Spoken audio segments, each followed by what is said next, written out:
想在京都留下最美的回忆吗？穿上和服漫步在京都的古街小巷吧。除了清水寺、花见小路，还有完美必去的拍照景点。再分享我的宝贵经验，帮助你挑选适合的和服店，规划完美京都之旅。记得看到最后哦。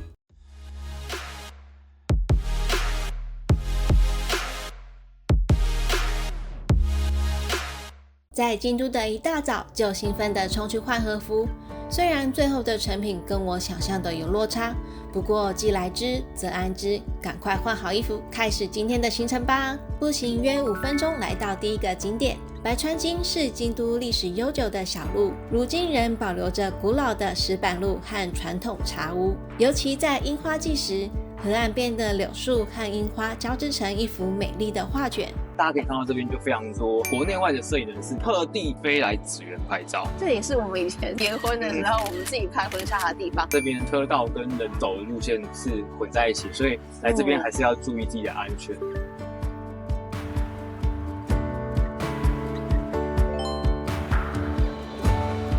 伊前洋食据说是呆板烧的始祖呢。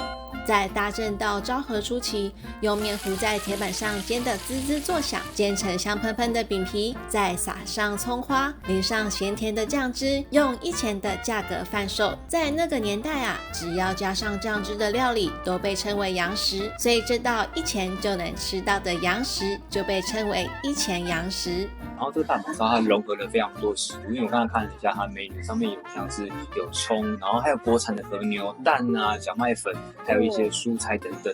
我看它料还蛮多的，很像蛋饼皮耶，比较偏酸酸甜甜，类似像台湾的 A1，吃这个当前菜很下饭。它的吃法应该是有点类似像台湾的蚵仔煎那种吃法。啊，对对对。吃蛋饼的方式，连皮跟料一包在一起吃，但我觉得它的味道还是偏比较重一点。我觉得很像早餐吃的那个。你早上吃什么？总会蛋饼啊。这个是超总会的，刚看里面放大概才10几种料。哦，对，高级的蛋饼。对啊，超高级蛋饼。还有和牛这间店简直就像时光机，仿佛走进爷爷奶奶家的客厅。店里头摆满了复古的海报，还有怀旧的玩具。为了不让客人感到无聊，特地请来花街第一大美女陪我们吃饭呢。刚刚一直看着我吃饭。你看一下啊，它这有面开啊。不然人家是北川景子，人家是北川小姐你不可以得罪人家。他今天陪你吃饭，这桌整个就是尊荣感已经上来了。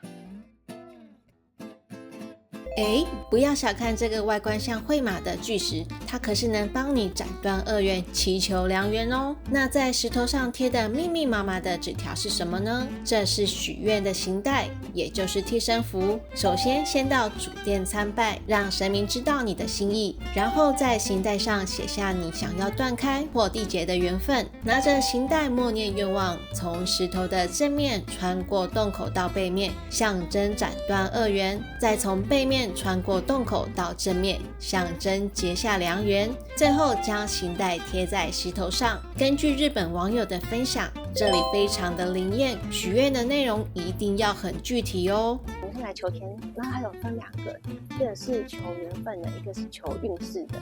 那因为我在求缘分的话，我老公应该会杀了我。我有老公在旁边长进，不讲我了哦。对，我等下去求运势的，抽到20号。然后再去旁边跟他讲是几号拿签。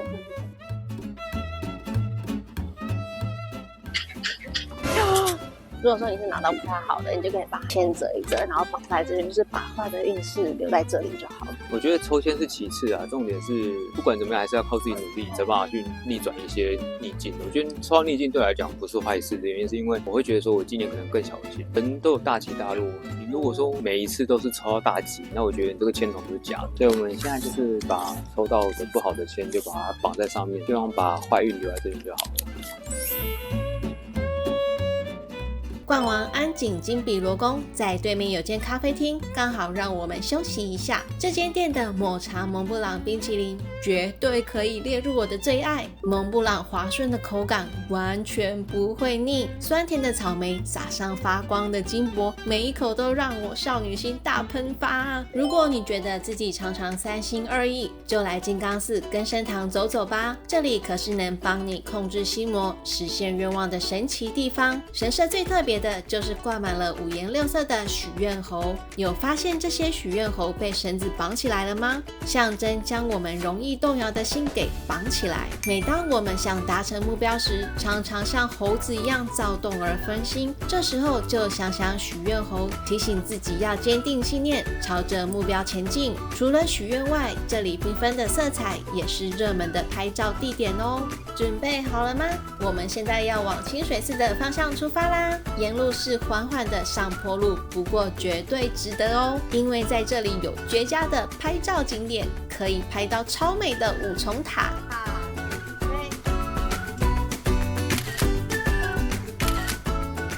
这边的小吃真的非常多，所以有时候你不一定要在某一间餐厅吃到饱。我觉得你可以来这边吃个4-5间，然后享受一下氛围，然后慢慢走到清水寺参拜一下。尤其是在清水寺正门口前面那边人潮是最多的。你如果要来这边拍照取景啊，建议你可能要凌晨就要来，不然空无一人那个不太可能。对，超级早。你除非天时地利人和，不然你要来这边取一个非常适当的景，我觉得是非常困难的一件事情。清水寺绝对是京都必访的景点，这次我们打算在周边逛逛小店，然后前往下个景点。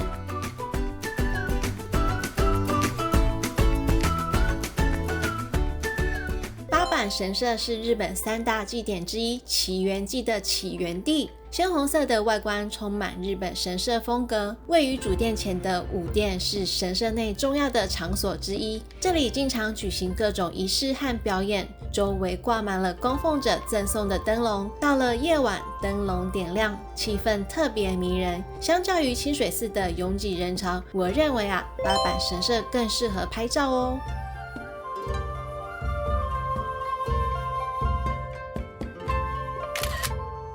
飘落的细雨仿佛晶莹剔透的宝石，也提醒我们该告别这身衣裳了。给想来体验和服的小玩家小建议，在体验和服之前，先了解有哪些款式吧。最常见的和服是基本百搭款，夏天则建议选择轻薄透气的浴衣。想要华丽一点的话，可以选择正袖。正袖是未婚女性的正式礼服，特色是有长长的袖子，常见于成人式或婚礼等场合。再来是裤，这是穿在和服外面的宽松裤装，常见于毕业典礼。最近大正浪漫风格的和服也很受欢迎，加上蕾丝的元素，让和服更有独特魅力。鬼灭之刃的服装也是以大正时代为背景哦。京都热门拍照地点有清水寺、祇园、福建道和大社。选择喜欢的景点后，再从这个景点找周遭附近的和服店，可以透过 Google 评论了解店家的服务品质，尤其看看有没有会说中文的店员，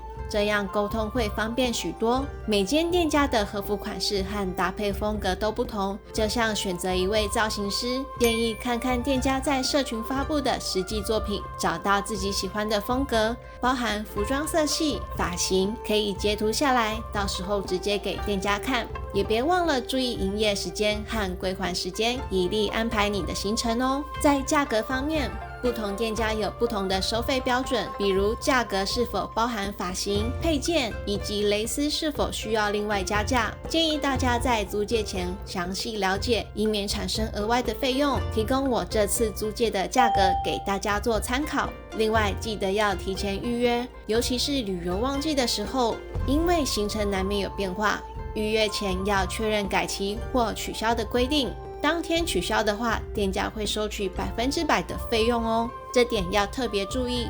我们再来聊体验时的细节，大多数店家只提供发型设计，妆容部分必须自行处理。穿和服的时候，腰带会比较紧，孕妈咪们要特别注意。有些店家可能不接受孕妇体验，但还是有部分店家可以接受5个月到8个月安定期孕妇的。店内只提供一般的和服搭配鞋和白袜，想体验酷或大正浪漫风和服的小玩家们，建议自备靴子，让整体造型更有风格。店家会提供置物区存放物品，但贵重物品仍建议随身携带。换上和服之后，行动会稍微不方便，建议大家不要跑太远的地方，选择交通便利、景点集中的区域游玩。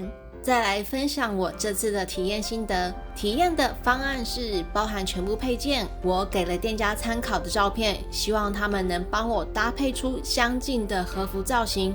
我只能说啊，店家的积极度不高。我期望的腰封款式还有加一层波浪的缎带，原本以为穿完腰封之后会加上去，不过没想到就这样完成了。我指着旁边的波浪缎带问店家，他们表示说不行，不知道是因为忘记了，还是穿完腰封之后不能再让我加上去。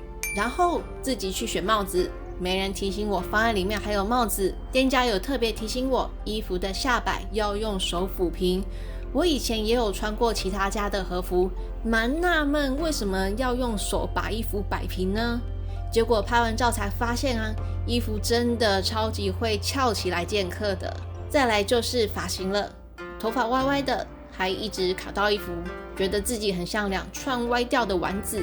不过我自己也要检讨啦，我不应该把网络上看到的照片拿给店家当做参考，忽略了每一间店，不管是服装花纹、配件款式以及美感风格都不同，所以会建议大家一定要以店家社群发布的实际作品为主。最后要离开的时候，店家有送了小礼物，然后要求在 Google 给5星好评。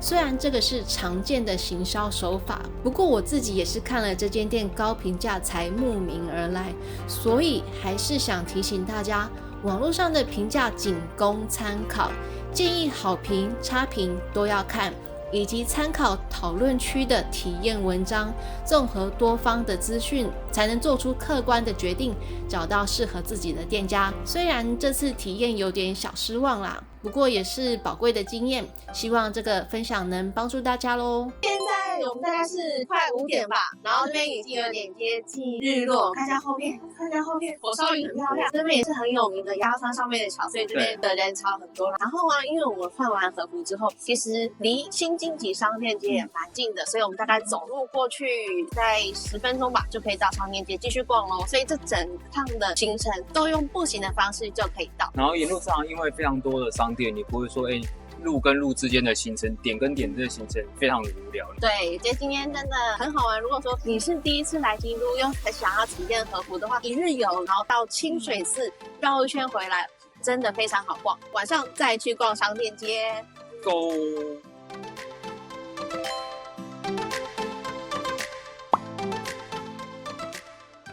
路上看也太多间动物咖啡厅了吧？对，因为我们夫妻本来就是 animal lover， 看到小动物的店啊，会有一点点心疼啊，就是他们还要出来卖身，对，叫他出来赚饲料费。好啦，其实如果他们过得好，过得很幸福就好。看到这些店是蛮新奇的，而且又集中在某一个区域。对啊，因为我这也没想到，居然还有小猪咖啡因为厅。大概短短100公尺吧，我们2个大概看了停留大概20分钟，因为实在太吸引我。对啊，只要外面放那个小动物的看板，就会吸引我的目光。对，很聪明。新经济商店街啊，走到中间，这边就是天满宫，然后左边的这一条就是锦市场。不过锦市场要早一点来，会开的店家比较多。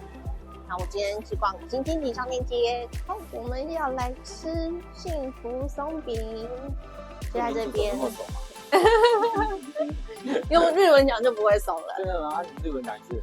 幸せなパンケーキ。哦，这个听起来就好。你看用幸福松饼这4个字，然后台湾那种夜市都吃什么松饼？我们这是点了一个甜的松饼，一个咸的松饼。那咸的松饼啊，它是有3大块的松饼，再加上蘑菇、欧姆蛋，然后佐一些生菜。那甜的部分呢，这边是鲜奶油，然后加3大块的松饼以及佐蜂蜜。但是呢，要提醒大家一下，因为它是现做的，所以它等待时间是有一点点久。我刚刚大概等了20-30分钟吧，我觉得等到我快睡着了，因为外面很冷，然后里面很温暖，所以来的时候可能需要等待一下。那我们先来让 Sharon 来试甜的松饼。然后上面大家可以看到有裹上的奶油，蜂蜜看起来是比较稀的那一种，不是很浓稠的。好像在吃有点像云朵的感觉哦，就喜欢绵绵的，有点像棉花糖，我加鲜奶油跟蜂蜜的搭配，我觉得这就是基本经典款，你点这个口味就比较不会失误。好，那我来为大家吃咸的。看它小麦的成分是蛮多的，小麦的成分点缀在里面。我特别喜欢吃这种比较朴实，但是咀嚼很久的时候，那个小麦香 ，Oh my god， 慢慢散出来了。我很喜欢这种可以吃到食材真实的原味，再吃一口真的很好吃。是这种比较有小麦颜色外皮的，我刚刚以为它只是把一样的东西做成咸的，但是其实基本上它的咸的口味跟甜的口味是完全不一样的。但是让我最惊艳的其实还是单吃松饼这件事情，因为如果松饼的主体你做不好，你其他的配菜都可以丢旁边。这家的松饼非常非常推，甜的也好吃，咸的也非常的到位，只是要等20-30分钟啦。所以为了好吃的美食，请耐心等待哦。